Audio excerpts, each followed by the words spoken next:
मुजफ्फर गफ्फार साहब, दस्तूर अली, ये उनकी जगह अली फरीदा मुझे अंजाम देना पड़ रहा है।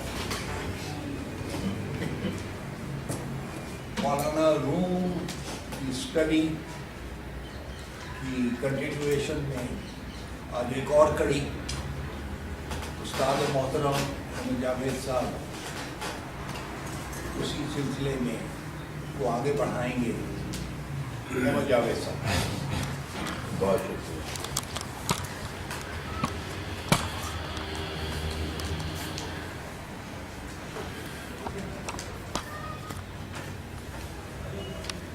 हम लोग खासे वक्फे के बाद दोबारा जमा हुए तो आज की नशस्त के दो अंदाज हो सकते हैं, उसमें जो भी आप कबूल फरमाएं मैं उनसे करते हैं।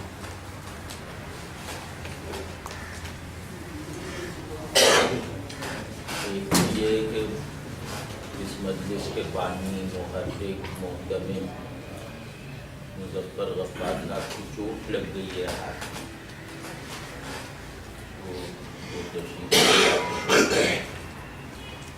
उनके ना होने से जैसे दर्स मसनवी की फ़ज़ा पूरी नहीं बन पाती।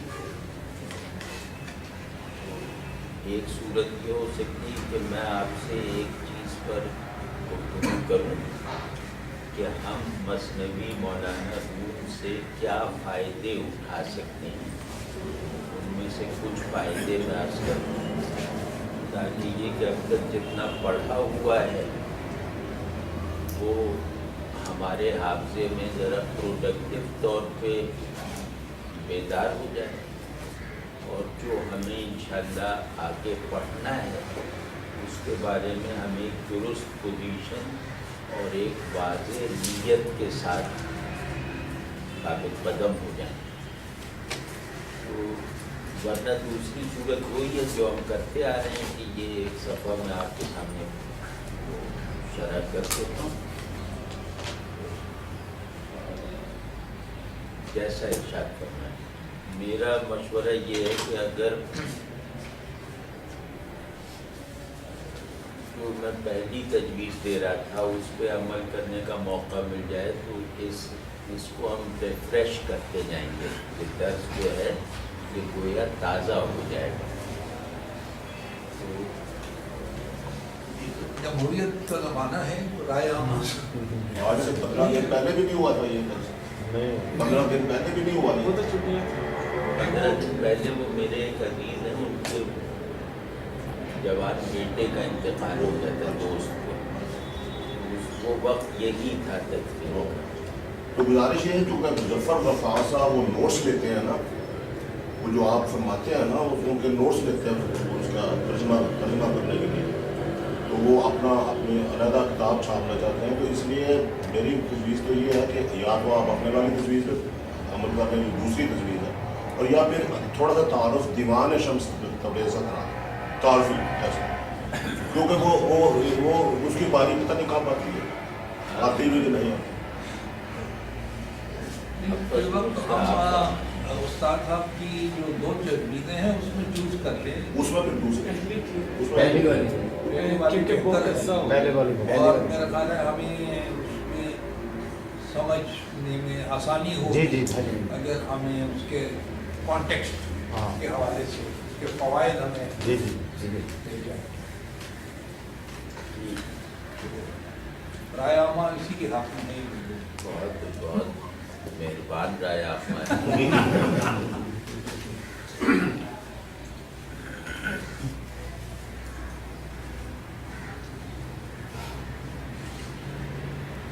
मौलाना की मसनवी हो या दीवान हो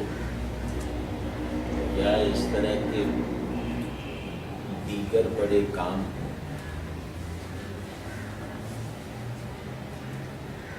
ये असल में हमारे अंदर एक बुलंदी पैदा करने का एहतमाम कर देते हैं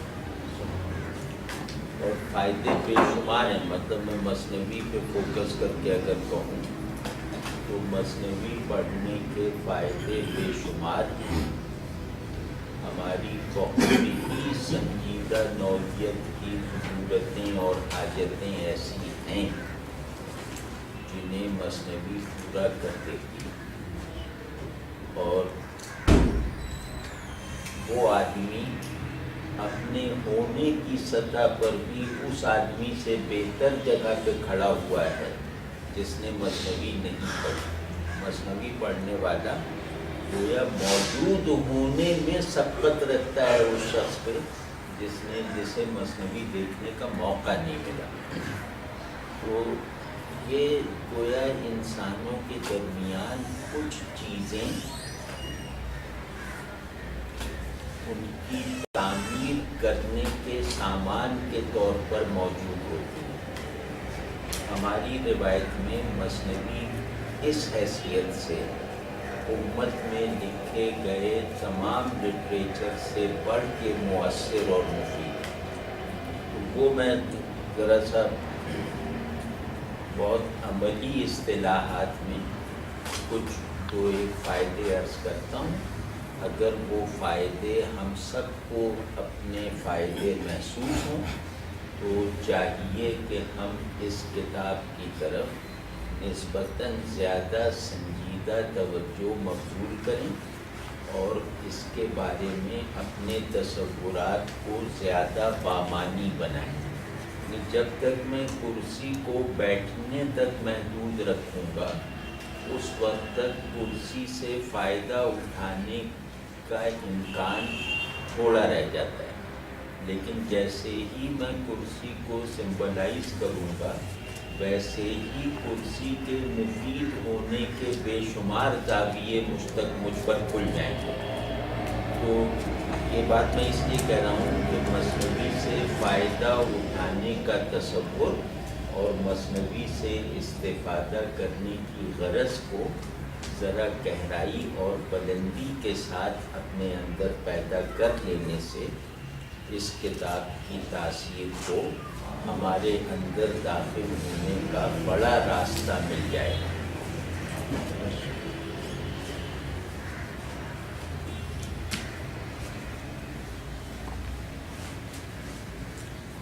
तो क्योंकि अजान भी होने वाली है तो मैं एक बात जिसको मैं शायद अपनी मौजूदा सूरत हाल में बहुत ज़रूरी समझता हूँ वो अर्ज़ कर दूँ, जिसमें मसनवी हमारी कफ़ालत कर सकती है। हम भूखे हैं, हमें खाना पेश कर सकती है, हम प्यासे हैं, हमें पानी पिला सकती है। मतलब इस तरह का दर्जे तासीर है इस किताब का।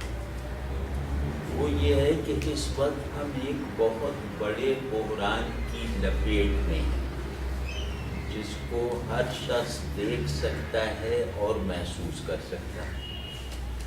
वो बहरान ये है कि हम छोटेपन और घटियापन के मरीज़ हो गए।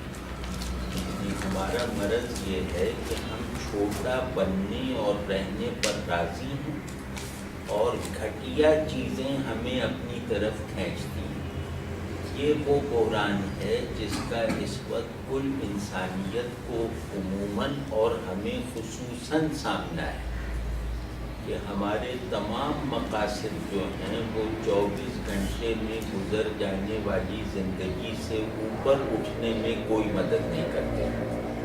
हमारी तमाम ख्वाहिशात जो हैं वो हमारी खुदगर्जी की तकमील करती हैं, हमें अपने आप से डिटैच होने का मौका नहीं फराहम करती। तो गरज इंसानों के, मैं इंसानी बात कह रहा हूँ कि गरज इंसानों के जितने भी फितरी आइडियल्स हैं, नज़रियाती आइडियल्स की बात नहीं कर रहा, इंसानों के कुछ फितरी आइडियल्स होते हैं जिस पे काफिर व मोमिन सब मुत्तफ़िक़ होते हैं। हम इंसानों के उन फितरी आइडियल्स के साथ अपनी मुनासिबत लूज़ कर चुके हैं। यानी हमारा जो महबूब है वो शर्मिंदा कर देने वाला है, हमारा जो मतलूब है वो बाइस नदामत है, हमारा जो मकसूद है वो इंसानों का मकसूद होना ही नहीं चाहिए। मिसाल के तौर पे تو اس ہمگیر نوعی گراوٹ سے نکلنے کی کوشش گویا اپنے آپ کو اندر سے مرنے سے بچانے کی کوشش ہے. اگر ہمیں اندر کی موت سے ڈر لگتا ہے تو اس ڈر، اگر ہم اندر زندہ رہنے کے بارے میں سنجیدہ ہیں تو مثنوی ایک حرف مسیحائی ہے، وہ ہماری اس سنجیدگی کو نتیجہ خیز بنائے گی اور ہمیں اندر کی اس موت سے بچائے گی جو گھٹیا پن، معمولی پن اور چھوٹے پن پر اکتفا کر لینے کی وجہ سے اب ہماری تقدیر کے طور پہ نظر آ رہی ہے.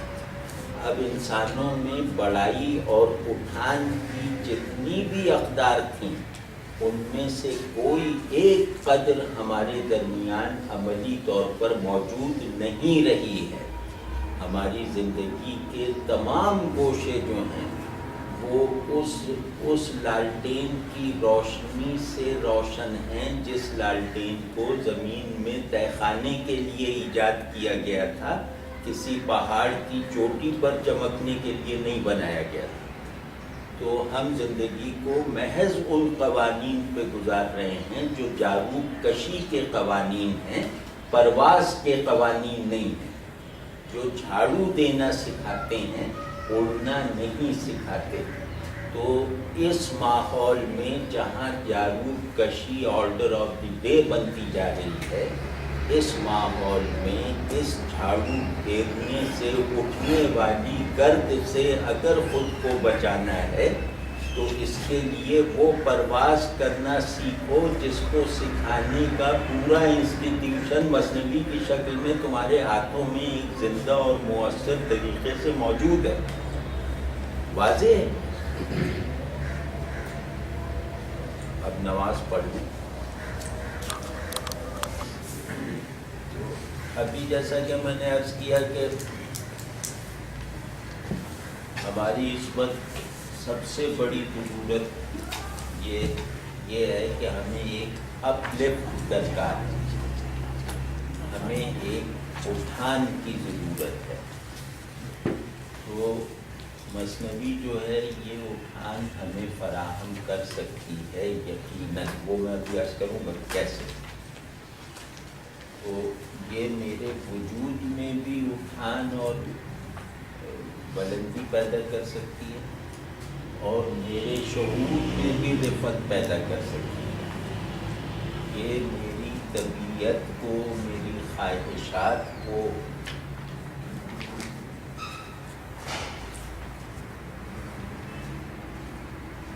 ایک بامانی ہستی کی خواہشات بنا سکتی ہے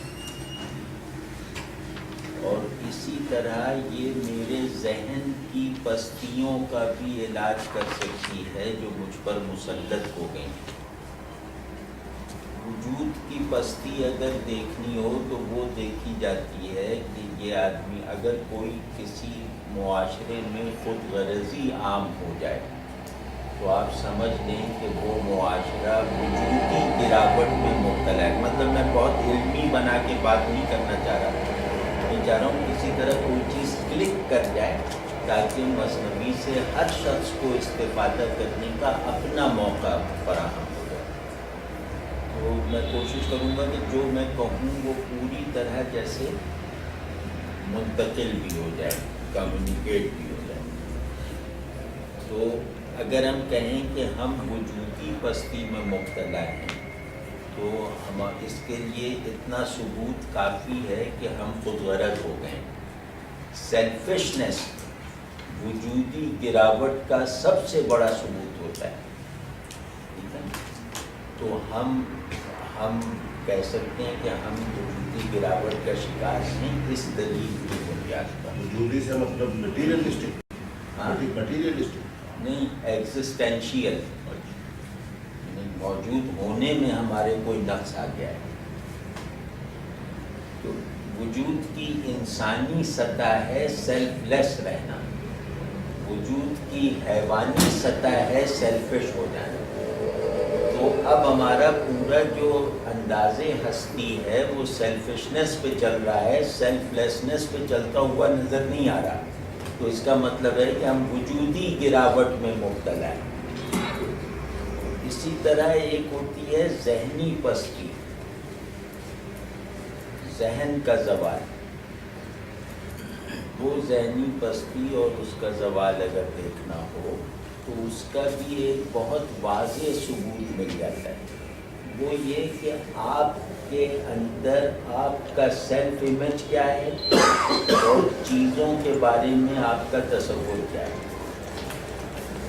یعنی مجھے اگر یہ دیکھنا ہو کہ میں ذہنی زوال میں مبتلا ہوں یا نہیں، میرا مائنڈ صحت مند ہے یا مریض ہے، اگر مجھے یہ دیکھنا ہو تو یہ دیکھنے کا، اسے چیک کرنے کا آسان طریقہ یہ ہے کہ میں اپنے دماغ کو ایک البم، دماغ اصل میں البم ہوتا ہے، تو اس میں صورتیں ہوتی ہیں، تو میں البم کی طرح اپنے دماغ کو کھولوں اور اس میں سب سے پہلے اس البم پہ اپنی تصویر لگی ہوتی ہے۔ دماغ ایک البم ہے اور اس البم پہ سب سے پہلی تصویر صاحب دماغ کی ہوتی ہے، ٹھیک ہے نا، جس کا دماغ ہے اس کی ہوتی ہے۔ تو سب سے پہلے میں یہ دیکھوں کہ میری تصویر کیسی ہے، جیسا کہ میں ہوں ویسی ہے یا جیسا کہ مجھے ہونا چاہیے ویسی ہے۔ تو یہ دو طرفہ تصویر لگی ہوتی ہے، ایک جو ہے وہ کیمرے کی کھینچی ہوئی ہے، ایک پینٹر کی بنائی ہوئی ہے۔ ذہن کیمرہ بھی ہے اور پینٹر بھی ہے۔ کیمرہ تو جیسے آپ ہیں، اس نے تصویر کھینچ کے اپنے اندر لگا لی ہے، پھر اس کا ایک پینٹر ہے، وہ بناتا ہے آپ کی ویسی تصویر جیسا کہ آپ کو ہونا چاہیے۔ اپنی ان دونوں تصویروں کو دیکھ لیجئے، تو اگر ندامت محسوس نہ ہو تو اس کا مطلب ہے کہ اب ہمارے اندر سے شرم کی حس بھی ختم ہو گئی ہے۔ آپ سمجھیں نا؟ تو یہ ذہنی گراوٹ ہوتی ہے کہ سیلف امیج شرمندہ کر دینے والے، جیسے سیلف امیج میرا تو جو میں ہوں وہ ہوں، اور جو مطلوبہ امیج ہے وہ یہ ہے کہ میں 4 پلازوں کا مالک بنوں، 50 سڑکوں پہ میری گاڑیاں کھڑی ہوں اور فلاں ہو جائے فلاں ہو جائے، یہ میرا مطلوبہ سیلف امیج ہے۔ اور اگر انسان اپنی اس امیج کو اپنے مطلوبہ امیج کی شکل دے دے تو وہ زندگی کی بائیو اسٹیٹ میں ہے، زندگی کے ہیومن معیار پر نہیں ہے۔ واضح ہے یہ بات؟ تو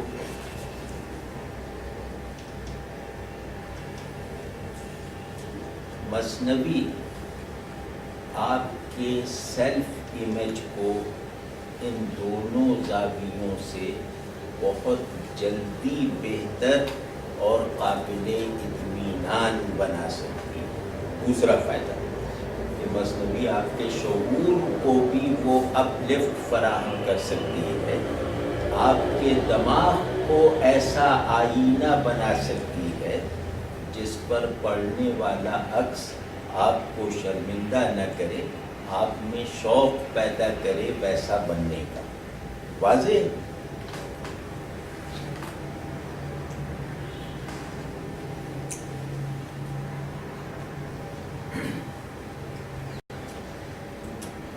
جیسے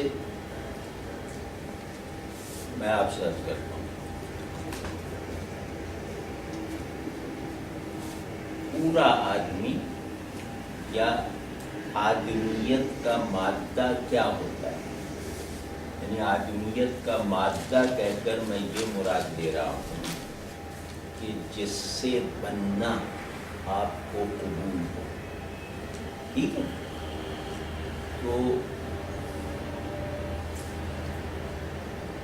آپ کبھی غور کیجئے کہ آپ کو کوئی بڑا خیال راتوں کو جگانے کی قوت رکھتا ہے؟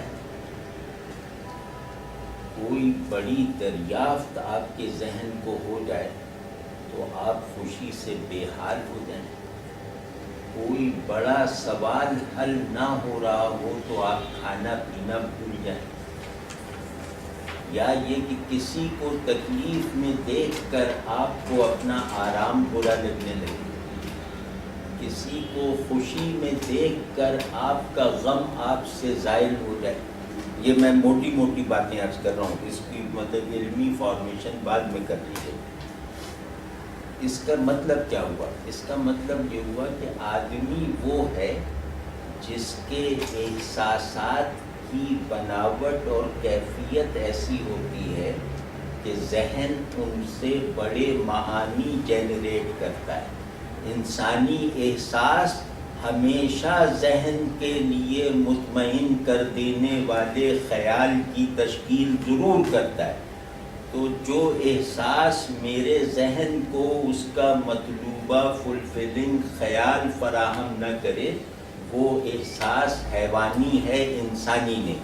تو پہلے مرحلے پر یہ دیکھنے کی کوشش کریں کہ آپ کا نظام احساسات اس قابل ہے کہ وہ ذہن کی، یعنی ایک سچے ذہن کے لیے اس کی پیاس بجھانے والی سیرابی کا سبب بن سکے.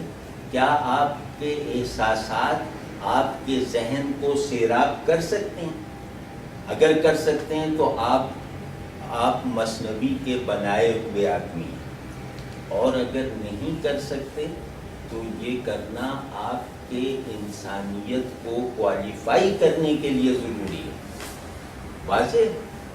دوسرا اس سے الٹ دیں، انسانی ذہن میں آنے والا ہر خیال، حال اور احساس اگر نہ بنے تو وہ خیال کی حیثیت سے ذہن میں محفوظ رکھے جانے کے قابل نہیں ہے. یعنی انسانی ذہن اپنی نارمل حالت میں انہی تصورات اور خیالات کو پوری چوکسی کے ساتھ محفوظ رکھتا ہے جو خیالات احساسات کو جنم دے سکے. واضح ہے یہ بات؟ ٹھیک ہے. تو ہمیں یہ دیکھنا چاہیے کہ کیا ہمارے ذہن میں مستقلاً موجود خیالات ہمارے اندر انسانی جذبات اور احساسات پیدا کرنے کے قابل رہ گئے ہیں. ٹھیک ہے. تیسرا میں نقطہ آپ سے، اس سب کو آپ سمجھیں کہ ان سب ضرورتوں کو مکمل طرح سے پورا کرنے کا سامان مثنوی کے ہر صفحے پر ہے. ٹھیک ہے. تیسرا میں آپ سے عرض کروں، انسان کی اصل طاقت سیلف کمپریشن نہیں ہے، سیلف ایکسپینشن.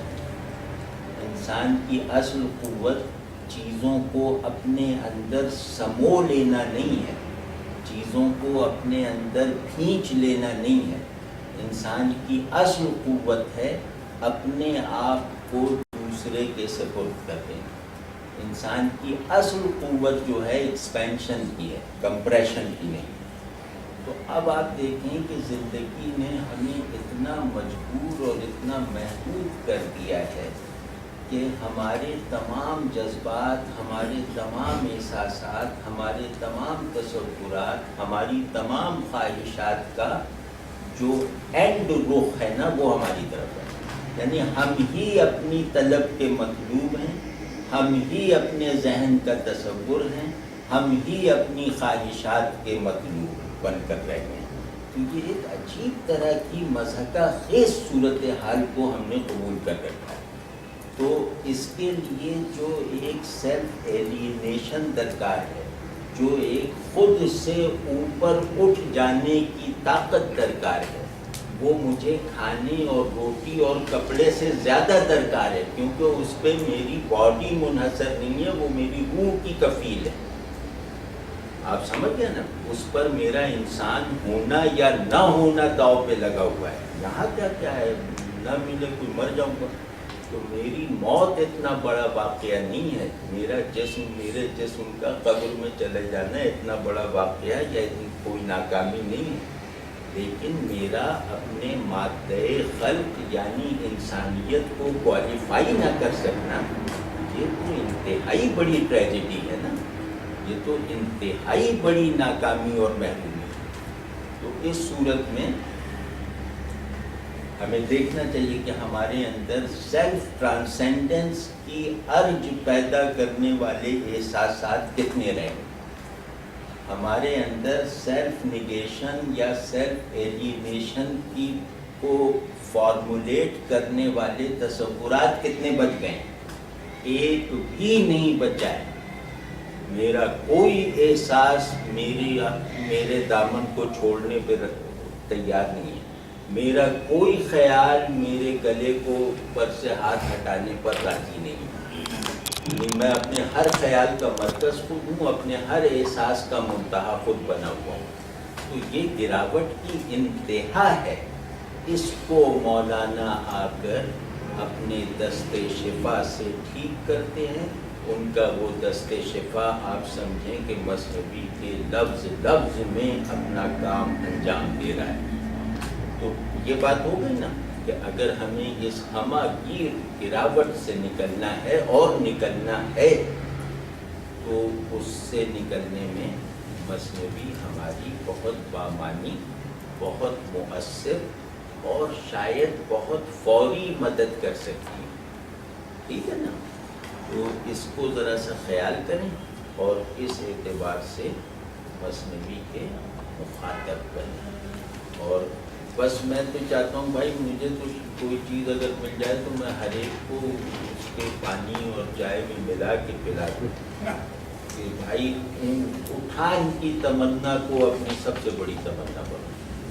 सेल्फ ट्रांसेंडेंस को अपना सबसे बड़ा मकसद बनाओ। वरना तो बस वो जैसे वो कहते हैं ना कि वो मिशेल फोको ने कहा है ना कि मौजूदा आदमी वेस्ट का ये बायो प्रोडक्ट का मतलब।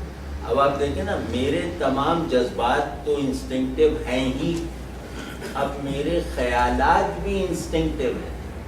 मुझे ऐसे लोगों को देखे हुए ज़माना गुजर गया है जो जिनकी बात या जिनके ख्याल में, जहन या दिल में कोई धमाका हो जाए, वो कोई भी नहीं, ना वो पीएचडी करने वाला, ना दरसे निज़ामी करने वाला, दोनों एक दर्जे के मुफलिस हैं, दोनों एक दर्जे के नालायक हैं, दोनों एक दर्जे के अधूरे हैं। तो अगर इस अधूरेपन से, इस खला से निकलना है तो भाई ये है वो मशअल, ये मशअले तकमील है, ये टॉर्च ऑफ एग्जिस्टेंस है। इसको लेकर बस चलना शुरू करें।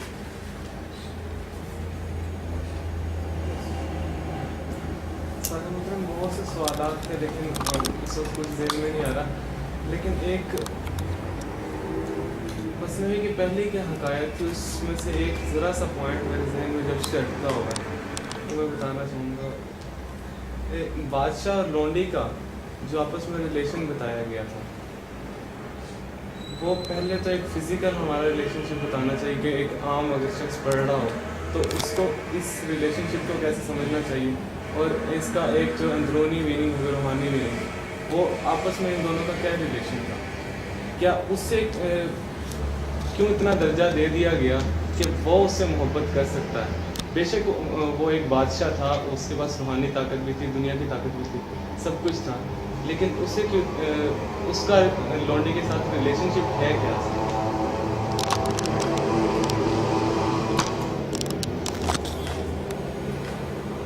लौंडी एक चीज़ थी, समझे, एक उसूल है।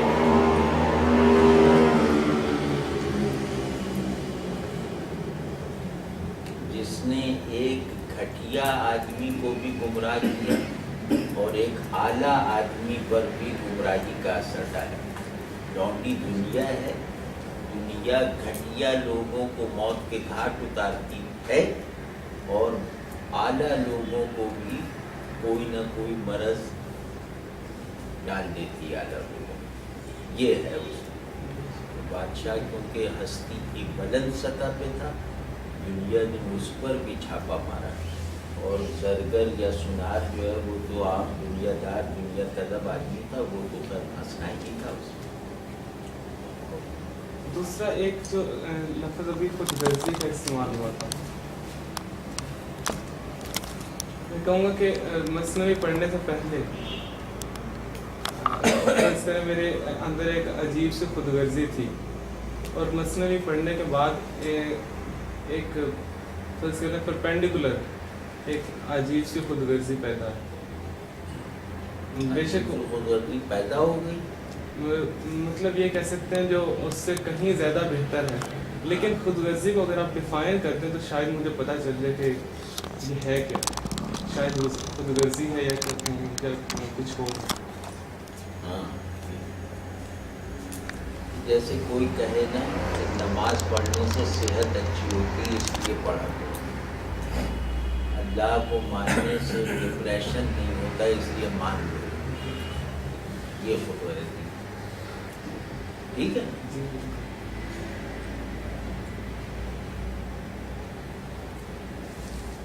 आप ज़रा गौर कीजिए कि आज के लड़कों को अगर कोई संजीदा ख्याल आ जाए तो माहिर नफ्सियात तक ले जाना पड़ता है, क्योंकि कोई ट्रेनिंग है ही नहीं, जहन इतना वो आदी हो चुका है, तो ज़रा से कोई बामानी ख्याल आ गया तो वहाँ उछल कूद बनता है, तो डिप्रेशन में चले जाते हैं। कोई गहरा एहसास, कोई बुलंद ख्याल आजकल के तालीम याफ्ता लोगों को डिप्रेशन में डाल देता है। इस पूरी लॉट में अगर कोई टैलेंट मौजूद है तो उन लोगों पे है जो साइकियाट्रिक क्लिनिक्स में पड़े हुए हैं।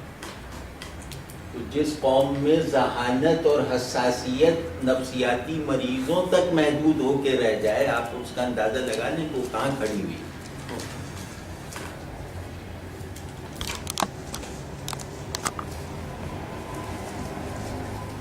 जो होलसेल डिजेनरेशन है, उनके असरात इतने खराब हैं कि जो थोड़े बहुत अच्छे हैं वो भी खराब हैं।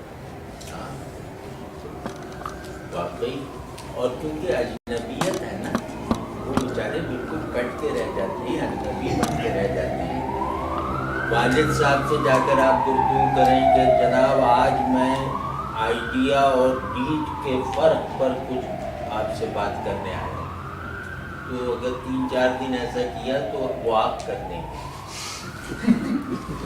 और अगर आप जाकर हैं कि आज मैं बिल गेट्स बनने का नुस्खा लेकर आया हूँ, वो मैं डिस्कस करूँगा, ये आप 400 साल करते रहिए, वो खुशी से सुनते रहेंगे। और यकीन दोनों को है कि बिल गेट्स न ये बन सकता है न मैं इसे बना सकता, ये कशिश है। अपना मतवा नज़र ऊंचा करने से, मतवा नज़र ऊंचा करने या गोल ऊंचा करने से एक प्रॉब्लम ये आता है कि इंसान जो जिसको पैटी थिंग्स कहते हैं ना, उससे वो मुताबिक होता है। आम तौर पर देखा गया कि सूफिया जो है वो नमाज रोजे के पाबंद नहीं होती।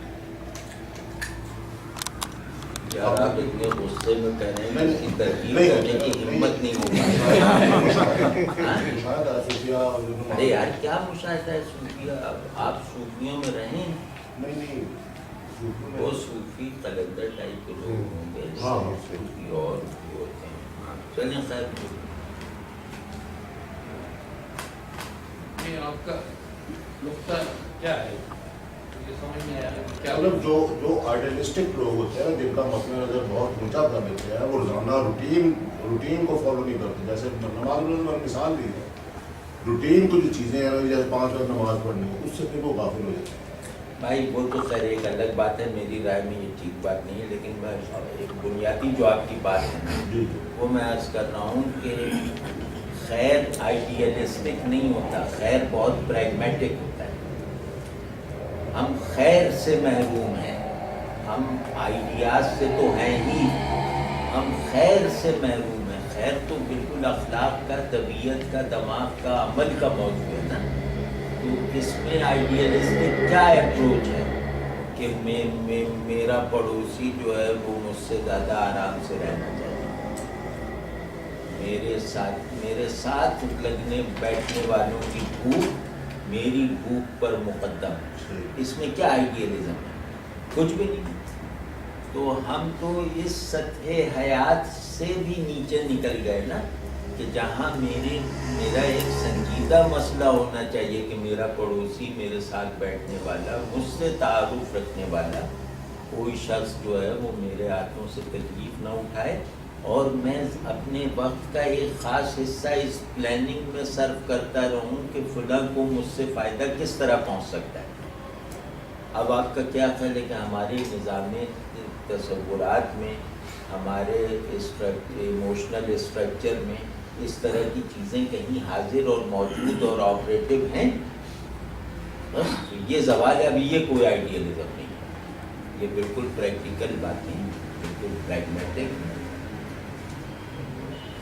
تو اور پھر یہ کہ بھائی مطلب آپ کا دوست ہے، وہ دوست بنانا تو دوست بنتے ہی اس کی افادیت کا تعین کر لیا جاتا ہے، یعنی کسی سے تعلق پیدا ہوتے ہی یہ تعین اور اندازہ لگا لیا جاتا ہے کہ اس سے مجھے دنیاوی فائدہ کہاں اور کیسے پہنچ سکتا ہے۔ آپ کا کیا خیال ہے کہ جانوروں کی معاشرت سے کوئی زیادہ بالا تر چیز ہے یہ رویہ؟ جانوروں کی معاشرت بھی یہی ہے۔ تو ہم حس کی سطح پہ ہو یا ذہن کی سطح پر ہو، دونوں سطحوں پر انسانی جوہر کی کار فرمائی سے محروم ہو چکے ہیں۔ یہ محرومی اتنی بڑی ہے کہ اس میں آدمی مطلب کچھ بھی کر سکتا ہے۔ تو ہم تو کہہ رہے ہیں کوئی بڑا فیصلہ نہ کرو بھائی، یہ مصنوعی دل لگا کے پڑھ لو تو کچھ نہ کچھ افاقہ ہو جائے گا۔ پڑھتی تھی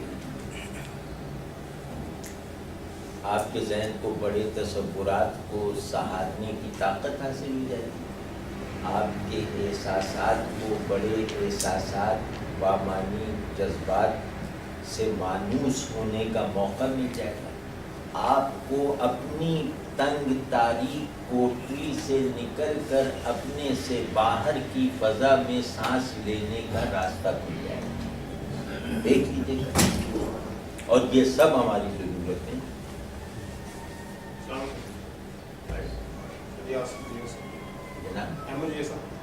مجید بات ہو رہی ہے، تشریف رکھیں آپ۔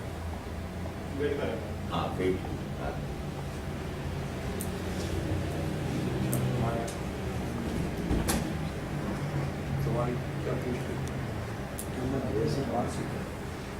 وہ مجھے لینے آئے ہیں۔ اچھا، میں سمجھا شاید ہماری گفتگو کے حوالے سے۔ سر ایک بات یہ میں نہیں، جیسے یہ ترجمہ میرے سامنے ہے مثلاً، یہ وہ کمینہ وزیر اصل سے بنا تھا، اس لیے اس نے ناحقان اور ناک پر بات کی، اس کو ٹھیک طریقے سے سمجھنا کیسے بنے گا؟ یہ ترجمہ تو مجھے سمجھ نہیں آیا کس طرف گیا ہے۔ جیسے یہ لونڈی کا بھائی نے ذکر کیا، بادشاہ لونڈی، وہ کچھ سمجھے تو وہ ٹھیک اس کا جو پیٹنٹ وہ بات ہے وہ کیسے سمجھے؟ فارسی سیکھ لیں، فارسی اور فارسی، اچھا یہ کوئی میں مذاق میں بات نہیں کر رہا، فارسی سیکھنے کے لیے دنیا کی آسان ترین زبان، دنیا میں کوئی زبان اتنی آسان نہیں ہے، اسے سیکھنا اتنا آسان نہیں ہے جتنا فارسی کو سیکھنا۔ آپ اپنی دیگر مصروفیات کے ساتھ 3 مہینے میں ضروری حد تک فارسی سیکھ سکتے ہیں۔ اس کا کوئی ادارہ؟ ہاں مطلب کوئی استاد ڈھونڈ لیجیے، کوئی ادارہ، یا یہ بیٹھے ان سے پڑھ لیجیے گا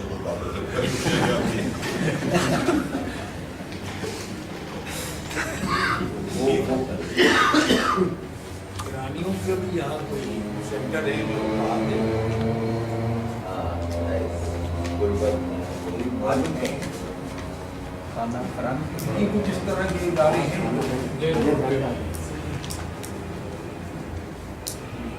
اور کوئی سوال؟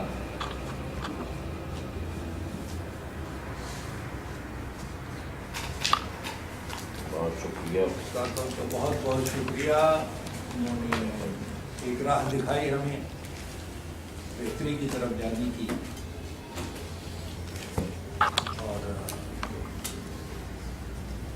یہ بھی ایک طریقہ بتائیں کہ یہ میسج ایک وائڈر آڈینس کو کیسے پہنچایا جائے۔ ہمارے یہاں جو خرابی ہے وہ تو بہت وسیع ہے،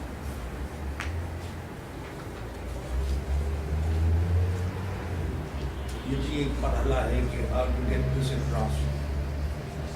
और तो दिल्ली के लिए क्या किया जाए, बेहतरी के लिए क्या किया जाए, कोई ऐसा कदम जो आम आदमी हम जैसे लोग उठा सकें।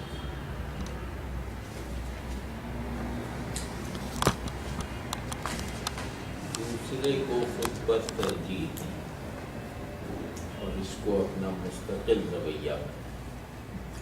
दूसरे से मुराद अपना बेटा और अपनी बेगम नहीं है, वो तो हम देते ही रहते हैं। दूसरे को तरजीह दें, ये तमाम इंसानी औसाफ का बीज है। इंसानों में जितने भी औसाफ हो सकते हैं वो सब इस एक बीज से फूटते हैं। उस बीज को मजहबी ज़बान में तवाज़ो कहते हैं, नफ्सियाती ज़बान में सेल्फ डिटैचमेंट कहते हैं, और तसव्वुर की ज़बान में सेल्फ ट्रांसेंडेंस कहते हैं। ठीक है, ये करके देखिए।